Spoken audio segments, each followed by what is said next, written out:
আসসালামু আলাইকুম প্রিয় দর্শক, আমি ডাক্তার মোহাম্মদ রায়হানুদ্দিন। কথা বলবো দ্রুত বীর্যপাত উত্থানজনিত সমস্যা সমাধানের ফিডব্যাক নিয়ে। আজকে আমার সাথে যিনি রয়েছেন তিনি চিকিৎসার পূর্বে কেমন ছিলেন এবং চিকিৎসার পর তিনি কেমন আছেন সে বিষয়গুলো নিয়ে আলোচনা করব। প্রথমেই বলে নিচ্ছি, প্রতিটি ভিডিও কোনো ধরনের চিকিৎসার উদ্দেশ্যে নয়, অবশ্যই চিকিৎসা নিতে উৎসাহিত করার জন্যই। আরেকটি সতর্কবার্তা আপনাদের জন্য বলছি, যারা আমার ভিডিওগুলো ব্যবহার করে বিভিন্ন ধরনের ঔষধের বিজ্ঞাপন দিয়ে যাচ্ছে, এটি একটি প্রতারক চক্র, এর সাথে আমার কোনো ধরনের সংশ্লিষ্টতা নেই। দয়া করে এইসব প্রতারক চক্রের ফাঁদে পা দিবেন না। আমি কোনো ধরনের অনলাইনে রুগী দেখি না, শুধুমাত্র সরাসরি চেম্বারে রুগী দেখি এবং ওষুধ দেওয়ার কোনো প্রশ্নই আসে না। কোনো ধরনের অনলাইনে ওষুধ বিক্রি করা হয় না। প্রিয় দর্শক, শুনবো ওনার মুখ থেকে তিনি কেমন আছেন। কেমন আছেন আপনি? আসসালামু আলাইকুম। আছি আলহামদুলিল্লাহ। আলহামদুলিল্লাহ। জি, আপনি তো মূলত যে সমস্যা নিয়ে এসেছিলেন দ্রুত বীর্যপাতের জি জি, সমস্যা। দ্রুত বীর্যপাত। এই সমস্যাটা নিয়ে কত বছর ধরে ভুগছিলেন? 5 বছর। দীর্ঘ 5 বছর। 5 বছর। ভুগছিলেন।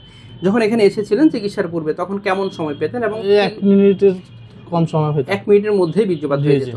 এবং এখন চিকিৎসার পর কেমন সময় আছি আলহামদুলিল্লাহ। এখন 15 মিনিট, এভারেজ 20 মিনিট। 15-20 মিনিট সময় জি পাচ্ছেন? ইনশাআল্লাহ। এবং এখানে আসার পর এমন কোন ওষুধ কি খেতে হয়েছে যে মিলনের পূর্বেই খেতে হবে, খাওয়ার পর মাথা ধরা, বুক ধরফর এই ধরনের? না না, এমন কোনো ওষুধ খাওয়া লাগে না। নরমাল নরমাল ওষুধের মধ্যে খেয়েছে। এবং হচ্ছে আলহামদুলিল্লাহ আপনার স্ত্রী এখন হ্যাপি কিনা? হ্যাপি ইনশাআল্লাহ। এবং হচ্ছে খাবার মেনটেন করার কথা, ক্যাগেল এক্সারসাইজের কথা, যেগুলো কথা গুরুত্ব দিয়েছিলাম সেগুলো আপনি জি কেমন ইনশাআল্লাহ যে মেইনটেইন করেছে। আলহামদুলিল্লাহ। আপনার দাম্পত্য জীবনের জন্য শুভকামনা করছি। প্রিয় দর্শক, শুনছিলেন ওনার ফিডব্যাকের কথা, তিনি যা বলছিলেন আলহামদুলিল্লাহ তিনি এখন ভালো আছেন। যারা এই ধরনের সমস্যাগুলো নিয়ে ভুগে থাকেন, অনেকে আসলে ডাক্তারের কাছে যেতে চান না এবং লজ্জা বোধ নিয়ে ঘরে বসে থাকেন এবং নিজের মন মতো করে বিভিন্ন ধরনের ওষুধ সেবন করে থাকেন, যা কোনোভাবেই কাম্য নয়। অবশ্যই ডাক্তারের পরামর্শ ব্যতীত এই সমস্যার ক্ষেত্রে আপনি কোনো ধরনের ওষুধ সেবন করাই আপনার শরীরের জন্য ভালো হবে না, সেটা আপনাকে ধরেই নিতে হবে। অবশ্যই রোগের কারণগুলো বের করে আপনি চিকিৎসা নেবেন, আল্লাহর উপর ভরসা রেখে ওষুধ সেবন করবেন। ইনশাআল্লাহ আপনি সেই জায়গা থেকে বেরিয়ে আসতে পারবেন বলে আমার বিশ্বাস।